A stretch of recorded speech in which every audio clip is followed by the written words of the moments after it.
Good evening, everybody. We're going to do a little drive-through of Amarillo, Texas. I got to get over here.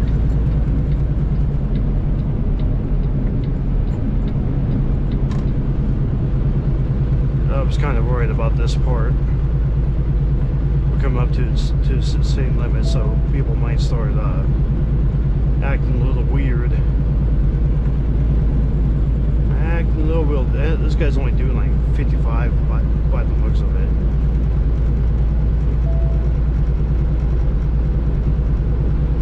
Argentina to Alaska. Anyways, yeah, so I haven't posted anything in over a month. Well over a month. And there's actually good reason for that too. The reason being is that I haven't been able to move much in the past month. I've been down for the most part, and that's going to be tonight's subject. Oh yeah. So last month, June, I went on home time like I normally do, and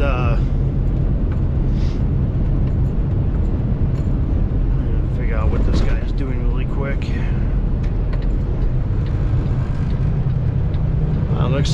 Looks like the road work is finally gone from this area. Anyways, went on home time, took my week off, relaxed, had fun, blah blah blah. When I came back from home time, they gave me a pickup over in central Idaho. So I went down to town, hooked up my trailer, and started driving on over. And you know, I didn't really know it too well at the time, but I kind of noticed like the entire trip, it felt like I was meeting resistance the entire time. And you know, but I couldn't put my hand on what the issue was.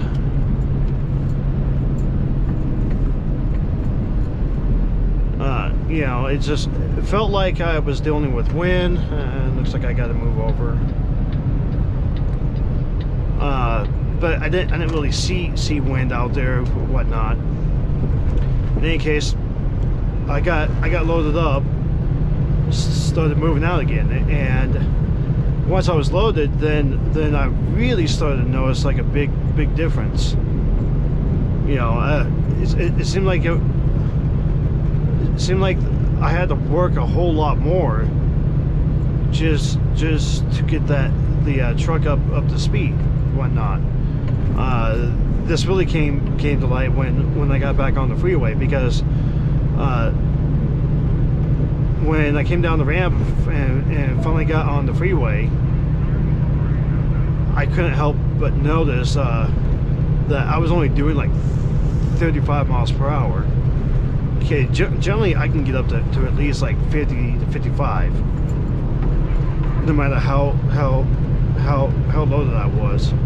So something was definitely off, right? And my next exit was only like 3 miles away, because I was heading over to the truck stop to weigh out before I got moving. And when I got to that ramp, and it came to a full stop at the intersection, that's when I noticed smoke coming out of the trailer brakes. When the light turned green and I went through the intersection, all of the brakes just lit up on me. You know, not like fire-wise, but I mean the smoke just came pouring out then. So I was like, yeah, okay, that's that's the problem. That's why I'm getting so much resistance. By the way, this place right here, the Big Texan, that's the home of the 72-ounce steak that they challenge you to eat in like 20 minutes or something like that. So, I mean, if you could eat like 5 pounds of beef in like 20 minutes plus whatever the side dishes are, I guess the meal's free. I personally will never try that. As much as I like steak, I can't imagine sucking down 5 pounds of it in like in one sitting. Anyways, back to our story. So, brakes, the brakes smoked, and I made a emergency stop on the shoulder.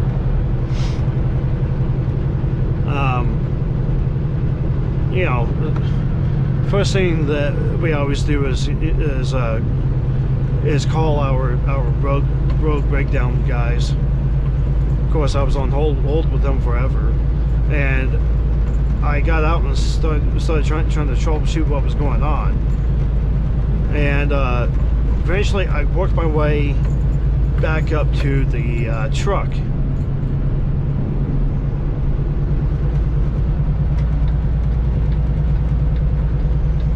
And one of the things that I noticed was one of my dashboard gauges, this one up on top, which is our brake application. The thing that I noticed was that it was still applying. It was still applying brake pressure. It was saying that there was still PSI in the system, even though I was not stepping on the brakes.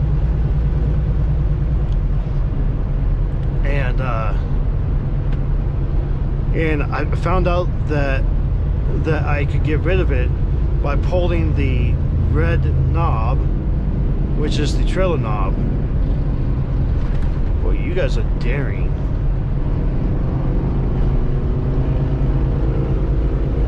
Or stupid.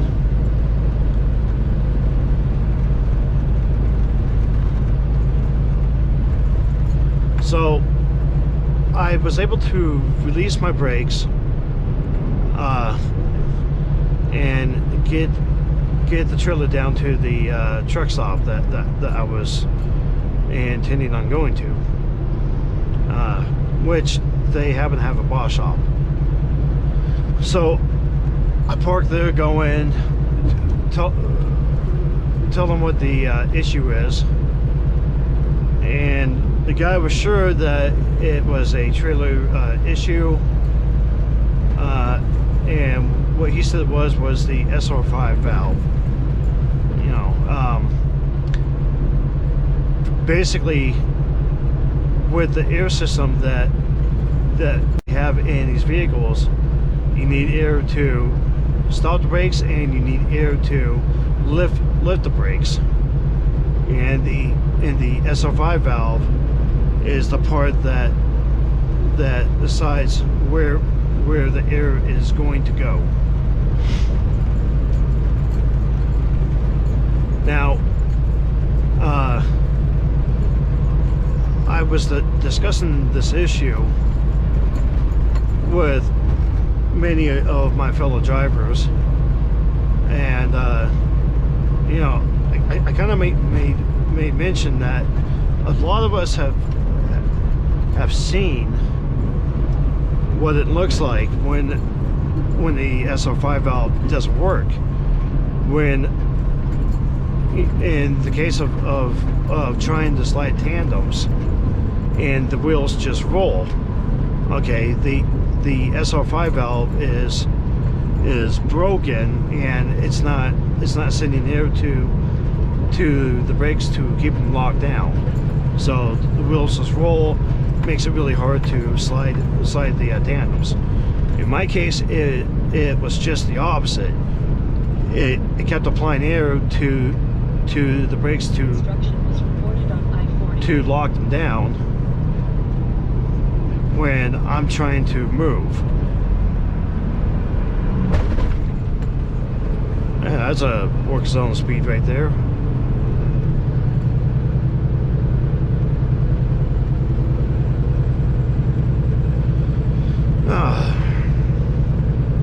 So the police couldn't get to me that night. They had to get to me the next morning, and that following day they replaced the SO5 valve and all four drums, because I had pretty much glassed them,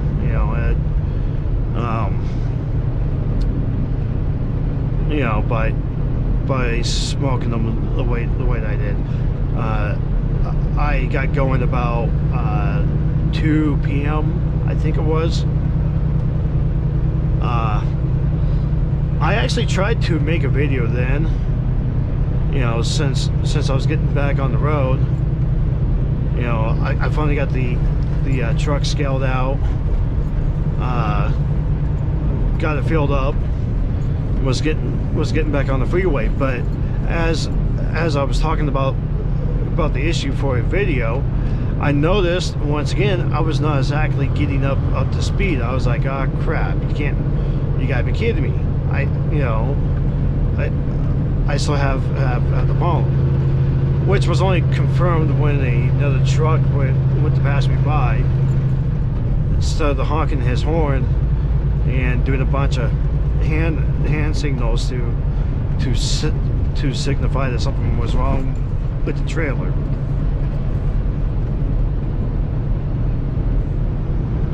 So I made it about 8 miles down the road, stopped at the next truck stop, which happened to have another shop.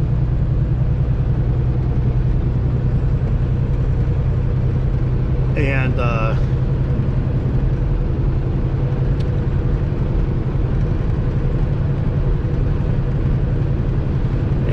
I explained the issue to them, and then proceeded to spend the next 9 days at that shop. I think that they let's see, originally what they did was replace the foot valves for the brake pedal that are just on the other side of the firewall from me. That didn't work, and then over the course of the next 9 days, they troubleshot both the truck and the trailer, like just front to back, man. They were going through everything, like nothing seemed to fix this issue. I think it was about day 6 or day 7.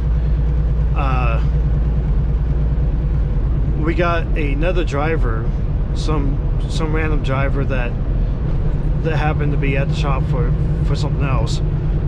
We got him to hook up to the trailer and do a brake check to see if he had the same issue, which he did not. And then my company had another driver who happened to be driving along 84, stop by the truck, hook up to my trailer really quick, and do the same thing. Again, he had no issue. Okay, so at this point we definitely narrowed it down to the problem is on my truck, and they made the decision then to send another truck up to me and have him take the load, and my truck was to go to a dealership, which I was really sad about too. Well, I wouldn't say sad. I would say pissed off, I would say that I was pissed off about it,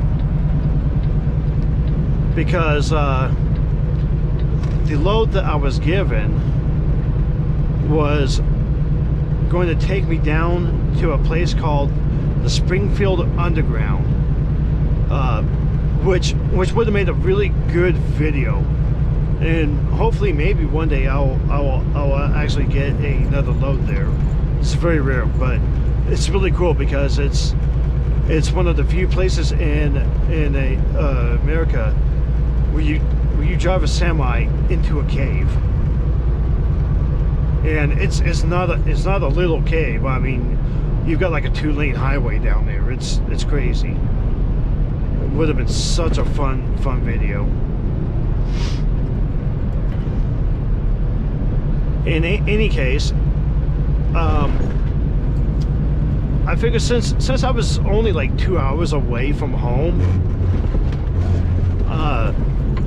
that I would just take the truck back to my hometown, drop it off at the dealership, and just go home. I mean, why bother getting caught up in a motel or something like that? You know, just go back home. Just go back and spend a few extra days home.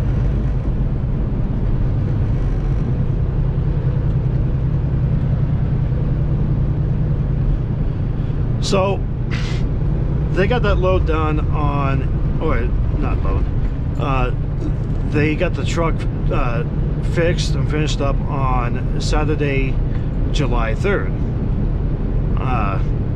which obviously means the next day was July 4th, which is a holiday weekend.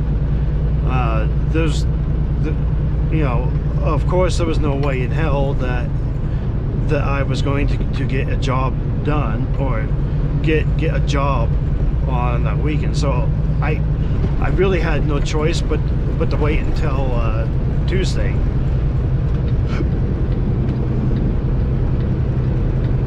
So that was just a couple more days off, right? I mean, the bright side was I got to sit at home and watch fireworks.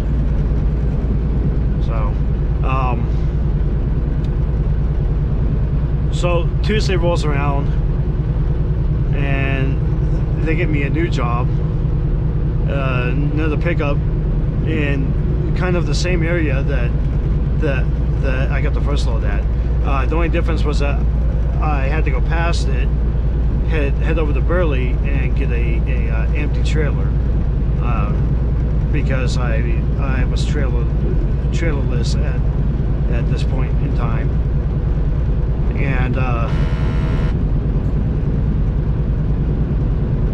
And of course, in all their wisdom, by the way, right here on my left, that's the famous artwork of, the cars all stuck in the ground.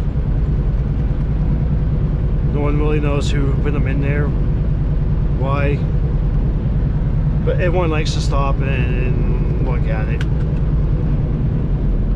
There's another one actually on the other side of Amarillo, where somebody did it with Volkswagen Bugs. It's just kind of a copycat thing. It doesn't get nearly as much attention. Anyways, so by the time I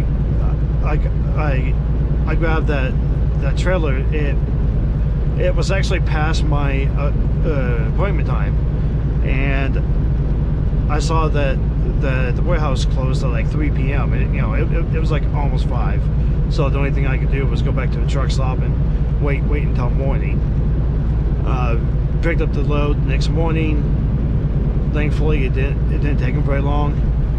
I got back on the road, started driving. I was coming up to that same truck stop that I had spent 9 days at, and one of my tires on my truck blows. I mean, I couldn't believe it. You know, I swear that there was like a higher power at work that wanted me to just stay in central Idaho. You know, it's just all like this place is your home now. So when I was searching the truck, trying to find out which tire blew exactly,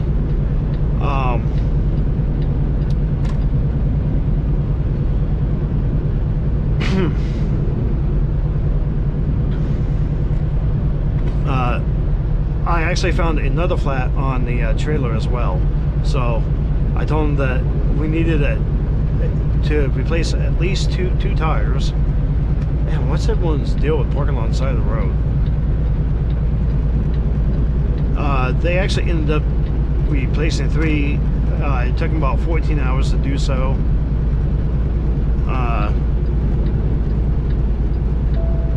By that point, I was going to miss on-time delivery for the place I was going to.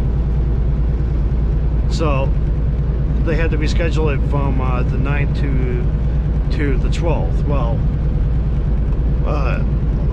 obviously I was going to be ahead of schedule for the 12th, so I ended up taking a 34 over in Grand Island, Nebraska, which kind of sucked because, I mean, I had already been down for all that time. I didn't need the break.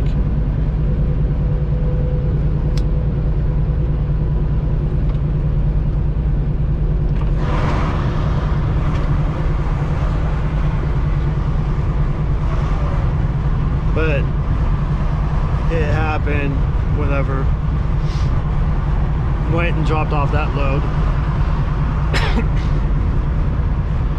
And then the next load was set up to get me back down here to Texas, to the yard.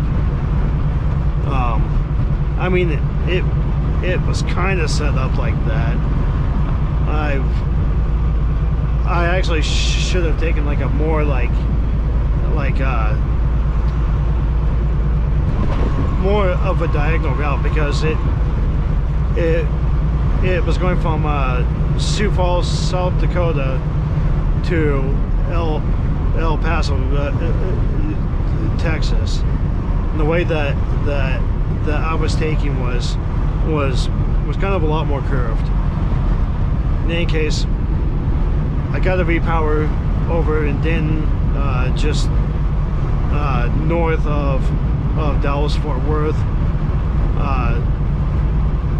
The load that was given to me was dropping off at the Target next day, and then I got on over to the yard for a medical hold, and that's where I've been for the whole last week.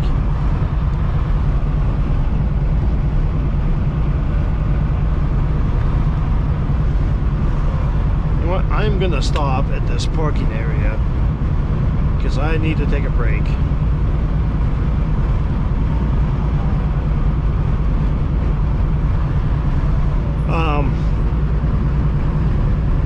So yeah, I mean, like I showed up on Friday. It was too late to go see the doctor then, so I had to wait all weekend.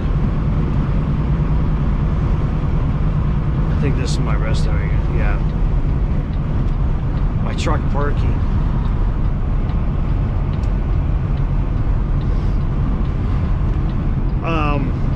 Kind of missed it on Monday too, because I ended up staying up like really late on Sunday night and slept in like most of the day on Monday, so I had to wait until Tuesday.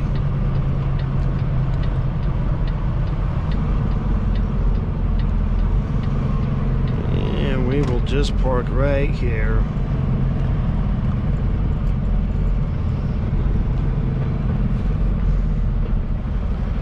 Went through the checkup and whatnot. got cleared by the messaging. You have 2 hours and 3 minutes of remaining drive time.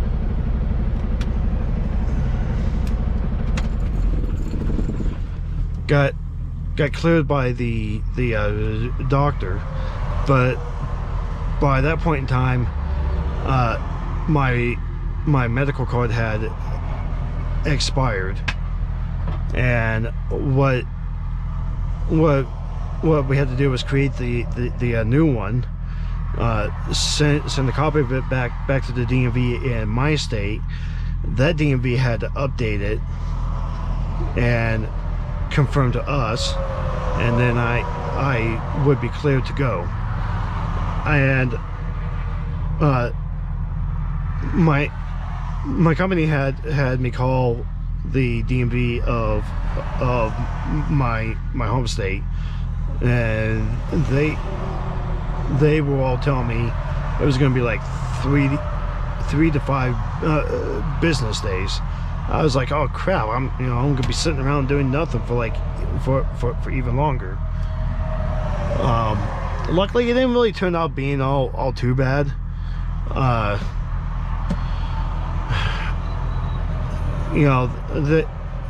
It all finally cleared yesterday, and I got the rest of my stuff done. They got me set up with this wonderful job, and I was able to finally take off this morning. I tell you, it feels so good to finally be back on the road, man. I have spent so much time sitting around doing nothing. How much time am I going to end up with? 4 hours. Okay. So here I am. I'm finally back on the road. Kind of hoping, that I can get like a couple thousand miles before I have like another issue.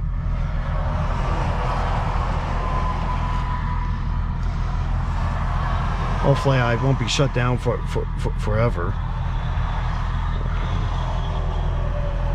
See, these are 4 hours. I can get to Santa Rosa because that's 151 miles away. What do you guys think of my new nav? I finally got sick and tired of Jill lying to me all the time, so I decided to pick up a new nav, and boy, let me tell you, that thing is wonderful.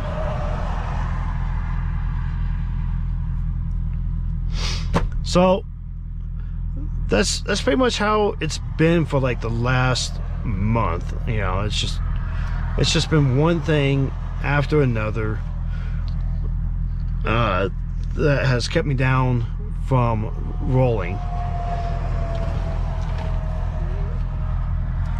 Now, that entire experience is actually a very good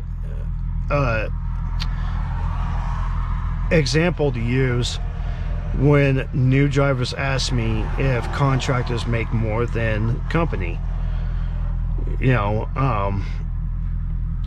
Because generally when they ask that question, they were just simply looking for a dollar value. And if you just look at the dollar value, then the answer would be yes.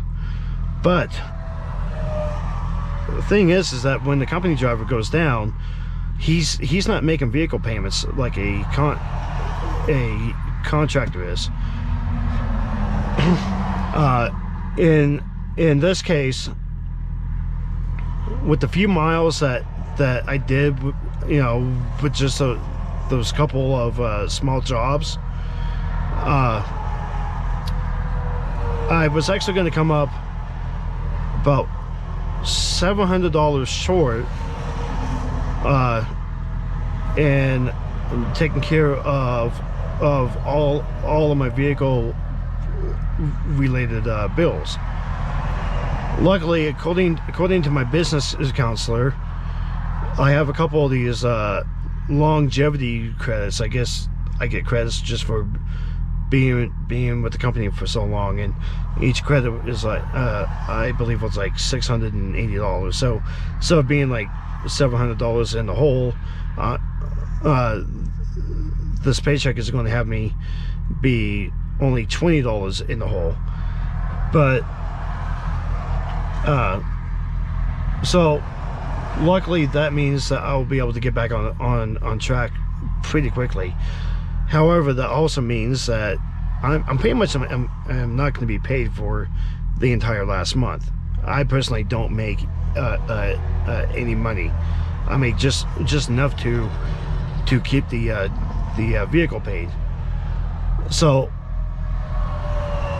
while number wise I might make more than a company driver, it's situations like this where the answer becomes no, because I don't make anything. You know, a company driver, if they were in the same situation, they would actually still get a paycheck for the miles that they drove, because they don't pay for a vehicle. And if they're down for too long, for like a week or two, the company generally just gives the truck over to somebody else. That the person starts driving, and then when the company driver is allowed to get back on the road again, he gets assigned like a different truck.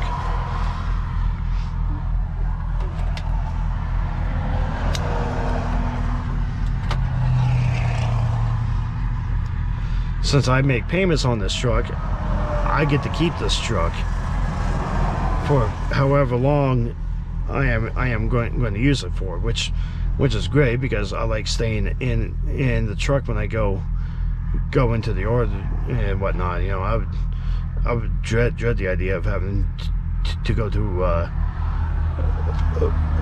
whatever motel they send us to.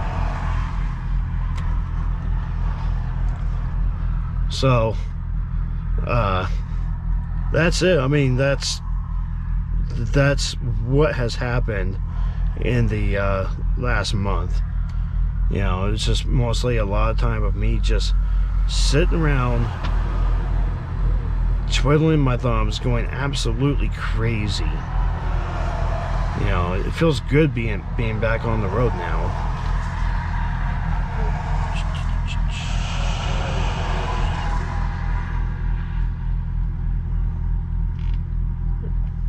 Going to toll on historic Route 66 in Santa Rosa, New Mexico. Yeah, I really love this thing. So I could pull up like all kinds of different things. You know, check out what my elevation is, which is pretty flat.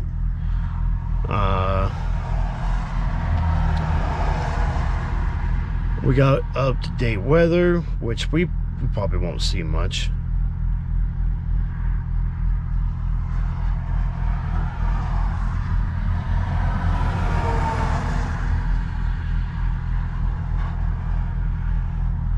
Oh, there you go. Looks like I'm gonna have a little bit of storming. Well, that's gonna be up in Albuquerque. I'm not even passing through there until tomorrow.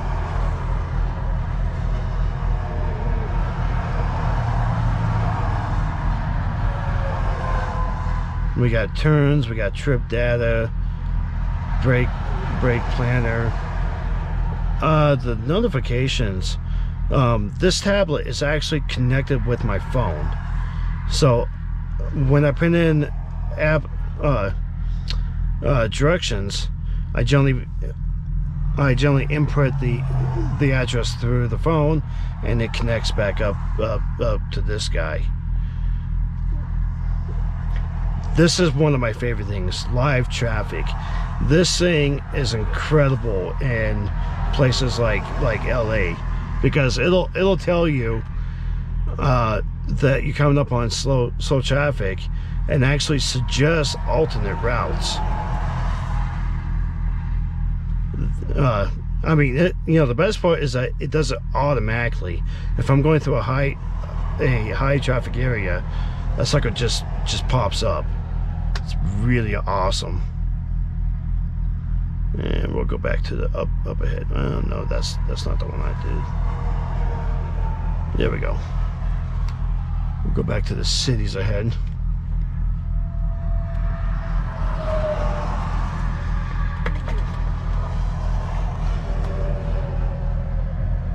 Yeah, the unit itself, I think, was about $700 or something like that. It was some incredibly high price, but yeah, I think it was actually 600. But since I had a whole bunch of points saved up on one of my field cards, it was actually closer to like 400 for me. And it comes with a window mount base, little magnetic back, wonderful little toy. Plus the fact you can also custom size, do weight, so this truck, you know, this nav here knows what you are driving. I love it. Oh, I love it. It's been so nice. Well, anyways, I think I will probably call the video quits here. I'll finish out the rest of my break. I got about 20 more minutes, and I will get back on the road and I will finish my night out. 151 miles. That's about 2.5 hours. I will get there and hopefully upload the video, and then I can get back on the road and be on my way. You know, now that I can finally drive again, I hate the idea of stopping. I just want to keep driving like all night long, you know. But that's how it is. Hopefully I can get back in the routine of showing some fascinating sights. This particular trip is going to have me go by the Hoover Dam. I believe there's a rest area there, so if I can, I'll try to stop and do a video of that, and we'll get the ball rolling again. So I will talk to you guys later.